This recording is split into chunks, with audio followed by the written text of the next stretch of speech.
আমরা এসেছি, আমাদের সিনিয়র নেতৃবৃন্দরাও অলমোস্ট পৌঁছে গেছে।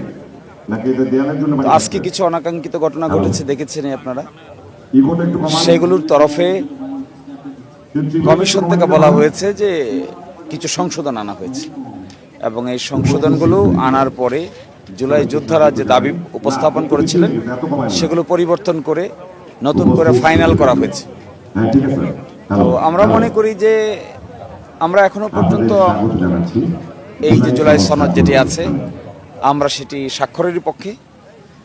আর দ্বিতীয় কথাটা হলো এটি বাস্তবায়ন নিয়ে একটি কথা আছে বিভিন্ন মহল থেকে। আমরাও এনসিপি যেটা চেয়েছে যে বাস্তবায়নের ব্যাপারেও সনদে দুটো লাইন যুক্ত থাকার কথা, কিন্তু সেই লাইনটি অঙ্গীকার নামার যে পার্ট আছে এই পার্টের মধ্যে গণভোট কিংবা একটি নতুন আদেশ জারি করার যে কথাটা আছে, যেটা ঐকমত্য কমিশনে আলাপ হয়েছিল, সেই পার্টটুকু এখানে নাই। সেখানে কমিশন বলছেন সেটি তারা আলাদা রিকমেন্ডেশন আকারে সরকারের কাছে উপস্থাপন করবেন। তো সেই জন্য সেই পার্টটুকু থেকে গেল। তারপরেও যে দীর্ঘদিনের আলোচনা হয়েছে, দীর্ঘদিনের কথা হয়েছে, সেজন্য আমরা মনে করি এটি স্বাক্ষর করে সামনের দিকে প্রগ্রেসিভলি অগ্রসর হওয়া প্রয়োজন, যা থেকে এই সমস্ত বিষয় থেকে একটা সমাধানের দিকে নিয়ে যাওয়া দরকার। এই ধরনের ঘটনা ঘটার পরে কি মনে হয় যে আপনার এটা খুব স্মুথলি হবে, মানে এটা আশা করা যায় এনসিপি আসবে না, তারা একটা বড় স্টেক, তো সেই জায়গা থেকে এটা মনে হয় স্মুথলি হবে। আপনাদের দল ছিল জুলাই আন্দোলনে আমরা দেখেছি যে তারাই ছিল সম্মুখ সারিতে, তারাই আসছে না, তো জিনিসটা আসছেন না, এটা তো দেখতে ভালো দেখাচ্ছে না। তারা যদি আসতো তাহলে সবচাইতে ভালো হতো। সকলে মিলে একসাথে যদি সনদটা স্বাক্ষর করা যেত তাহলে এটা আমাদের জন্য এবং জাতির জন্য একটা নতুন দিগন্তের সূচনা হতো।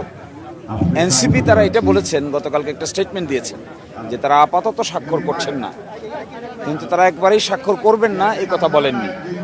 আর সেকেন্ড বলেছেন যে ঐকমত্য কমিশন বলেছে যে পরবর্তীতেও স্বাক্ষরের সুযোগ থাকবে। এনসিপি শর্ত দিয়েছে বাস্তবায়নের ব্যাপারে সুনির্দিষ্ট কথা থাকতে হবে। তো যদি পরবর্তীতে বাস্তবায়নের ব্যাপারে সুনির্দিষ্ট পদক্ষেপ আসে তাহলে তো আর কোনো আপত্তি থাকার কথা নয়। এই জন্য আমার মনে হয় আজকের দিনটা উদযাপন করছে সকলে মিলে, সেটি উদযাপন করাই উচিত। আর সেকেন্ড হলো বাস্তবায়নের ব্যাপারে সরকারকে অতি দ্রুত পদক্ষেপ নেওয়া উচিত, যেন এনসিপি সহ সকলেই আশ্বস্ত হন এবং জাতি একটা নতুন উত্তরণের রাস্তা খুঁজে পায়। সবচেয়ে ইম্পর্টেন্ট হলো নতুন ডাইমেনশনের রাজনীতির দরকার। সবচাইতে বেশি ইম্পর্টেন্ট হলো new dimensional politics, constitutional politics আসা দরকার।